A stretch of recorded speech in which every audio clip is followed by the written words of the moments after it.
Keith Duncan, true freshman from 33 yards, and a walk-off winner. Right through, and the Hawkeyes have stunned the Wolverines. Michigan unbeaten no more. This is a heck of a moment for Kirk Ferentz and for this Iowa football team. It'll be Iowa and Florida in the Outback Bowl in Florida on January the 2nd. The head coach of the Hawkeyes, Kirk Ferentz, joining us now from our studio in Iowa City to talk it over. Coach, I know your players are in finals this week, so you're not practicing with them, but where are you in terms of bowl preparation right now? You know, we did a couple light workouts the first weekend after our last ball game.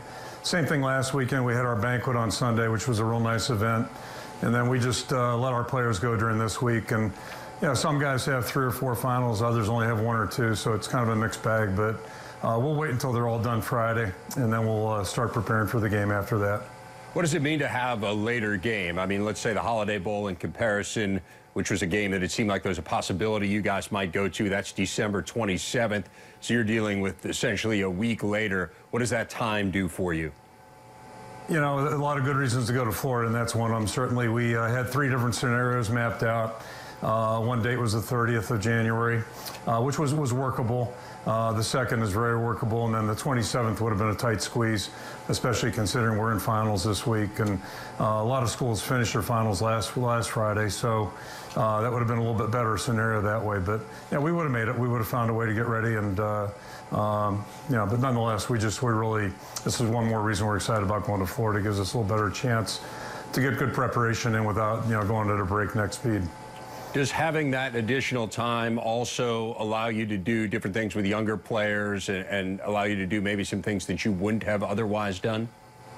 Yeah, absolutely. We would have really had to turn our attention to our opponent a lot quicker had we played on the 27th and, you know, cut back on some of the developmental time that you get with young players. So this gives us a chance, I think, to elongate the schedule a little bit, really give those guys some quality work without having them out there too long. And keep our, you know, older guys fresh, give them a chance to get, you know, rejuvenate a little bit and get healthy, and then hopefully still have quality time to prepare.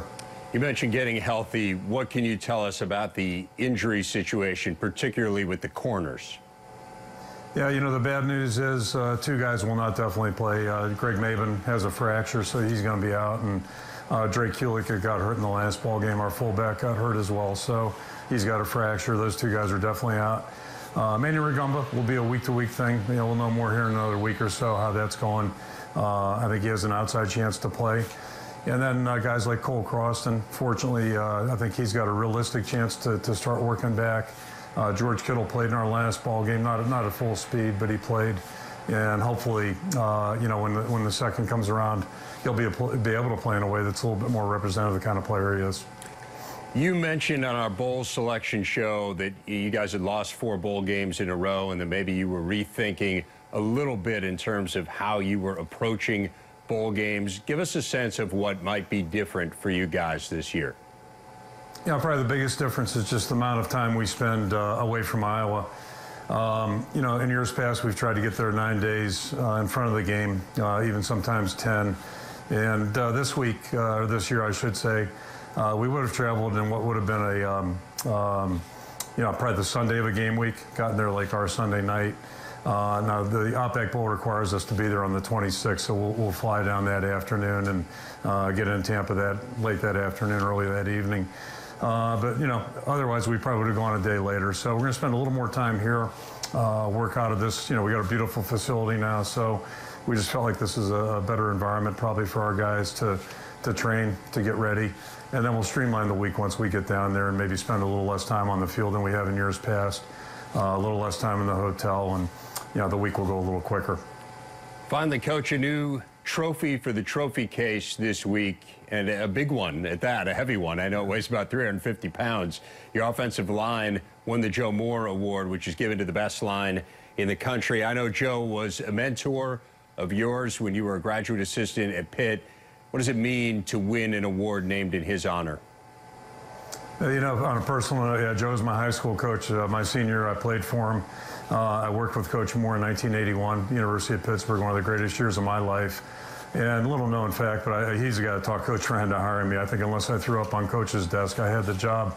So, by the time I got here, Coach Fry listened to Coach Moore on the phone. And Coach Moore is quite a salesman, not only a great teacher and coach, but a great salesman too. So, on that level, it really means a lot to me and the entire family. But beyond that, I think it's really neat because it's the only award that I'm aware of that honors or represents, recognizes the achievements of a group, not just an individual. And, if you read the release, Aaron Taylor, who played for Coach Moore at Notre Dame, Aaron's an unbelievable human being. A lot of people involved in his committee. But the release said, it's really not necessarily about star power. It's more about teamwork. And, I think that certainly represents our offensive line. I didn't count, but I've read we had 7 different lineups during the year. A lot of different guys contributed.